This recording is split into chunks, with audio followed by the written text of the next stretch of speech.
Well, it was probably one of the worst experiences, the march, because by then our boots had given out and we were down to bare feet. And your feet, European, our feet are tender enough anyway. And to become sort of used to walking on these rough tracks and splinters in our feet was very uncomfortable. But after a time, with all the other miseries, the hunger and the fatigue and the sheer exhaustion of it all, and the fact that you were being goaded on by sticks and shouts and threats, marching from area to area, you tended to forget your feet, you know. But we arrived at certain stages, Wampo for instance. I suppose we walked in terms of miles, say, shall we say 20 miles at a time, and there we would find the Japanese had come up by river by barge, which they used barges frequently on, which we now call the River Kwai, and they form the basis of a camp there, and we'd have to build a camp and bury the dead who died and so on and so forth. And then when that section of the railway was complete, we'd be marched on to another section. This is how it progressed, you see. I've described in Tamajau 241 how we were at Tarso for some time, and the first of the many dead began to appear, and sadly we had to bury them there, you know. We buried most of the men that died until cholera struck later on. I'm running ahead of myself. When cholera struck was no longer a question of burial, it was a question of incineration. We had to burn their bodies, you know, like sticks, threw them on like matchsticks. I think the world, I could say this, the world remembers, rightly so, there's no argument, Belsen, Auschwitz, Dachau, and all the horror camps in Europe, right through to Poland, and the horrors that the Nazis committed against the Jewish people in particular, and against humanity in general.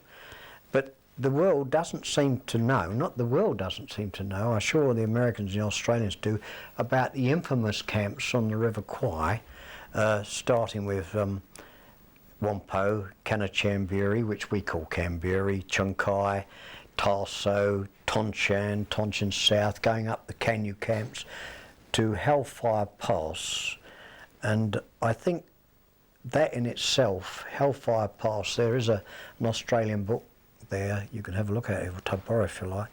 It describes how they've recently restored a section of it, a modern unit of the Australian Navy, for posterity, if you like. They want to show the world what it was like.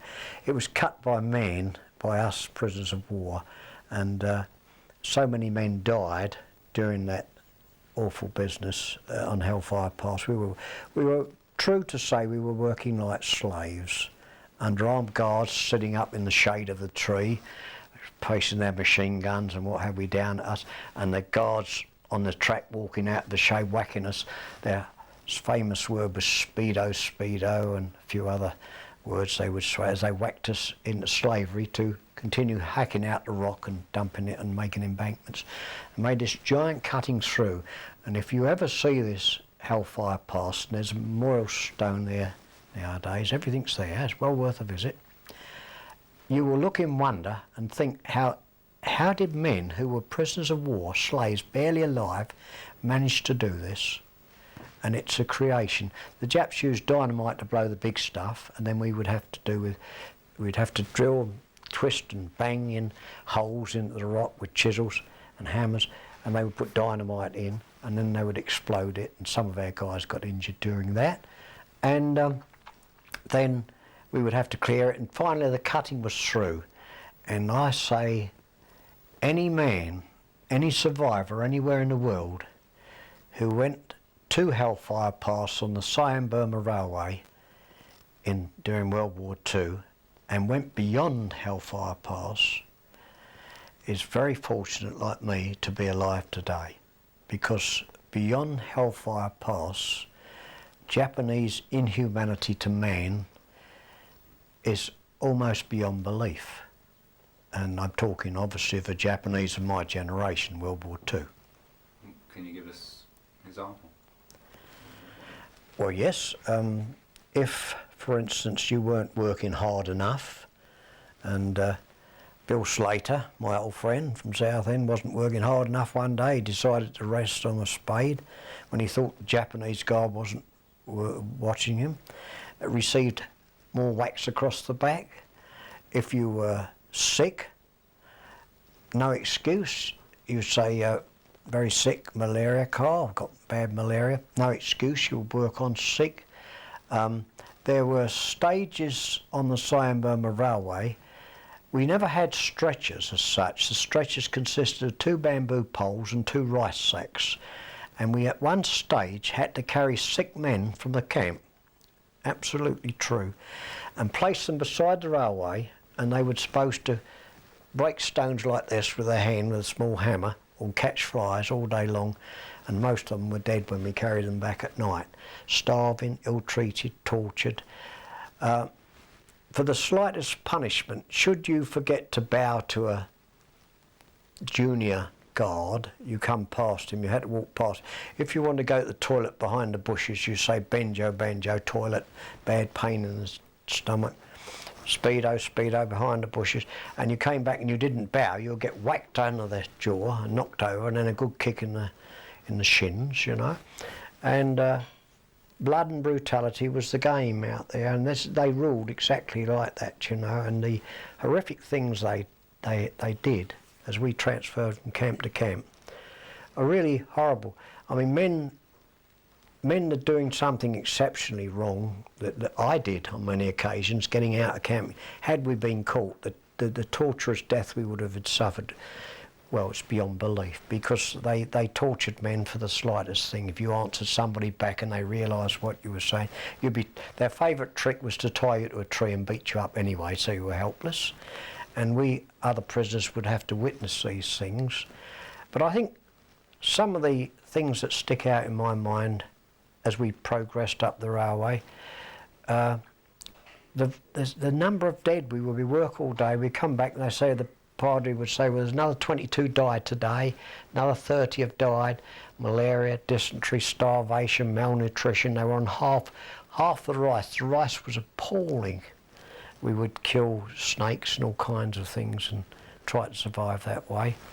I think a typical day would commence in the early hours of the morning, when there was shouts of "Speedo, Speedo," and we would rise. Now we slept mainly, they were atap huts, very crude huts, and mainly either on bamboo slats or on the ground, whichever.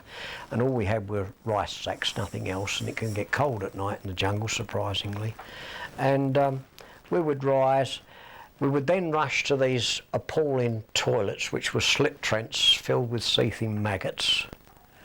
And they had to use those facilities.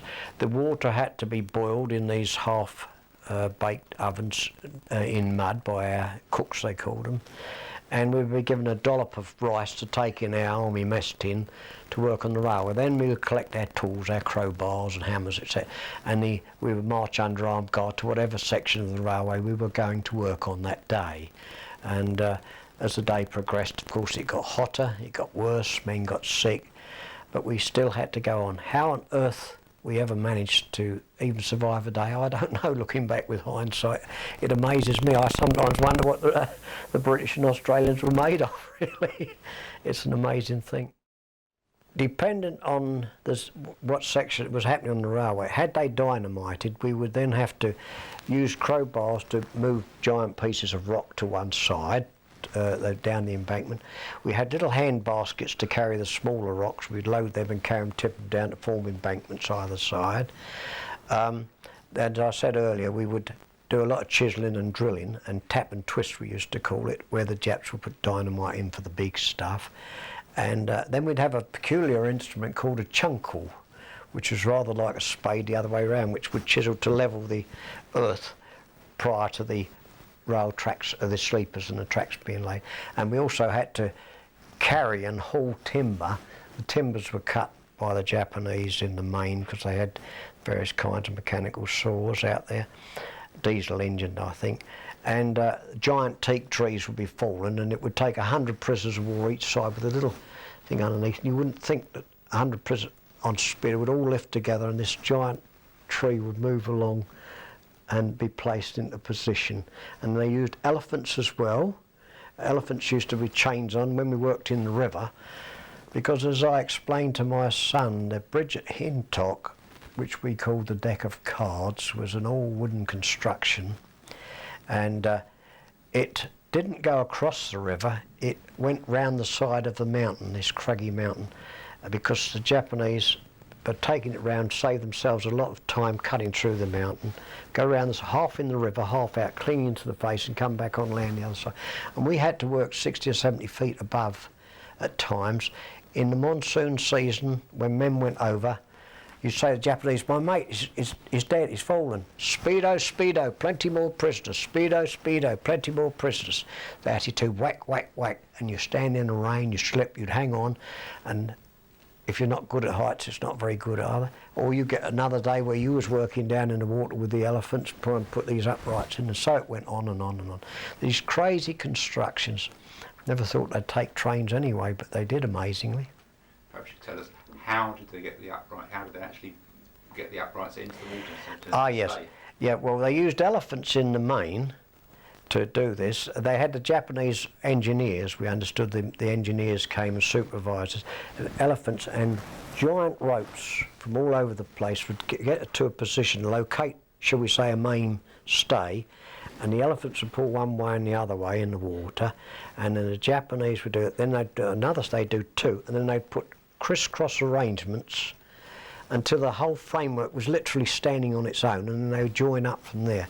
It's an amazing engineering feat anyway. But that would, how did they get it to actually be Oh, to the bed of the... oh, well, from the top, if they were piles, we had a very crude form of pile driving, made with ropes and block and tackle, and so many prisoners would be pulling on this, dropping this giant weight, thumping on top of each pile, until the pile, the Japanese engineer said, well, okay, Carl, that's low enough.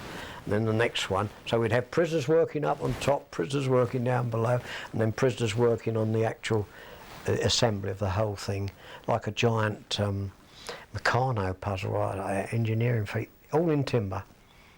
And the bridge at Hintock that in itself is a story beyond belief, because I always remember the first train, I was swayed, I thought it was never going to go over, but it did.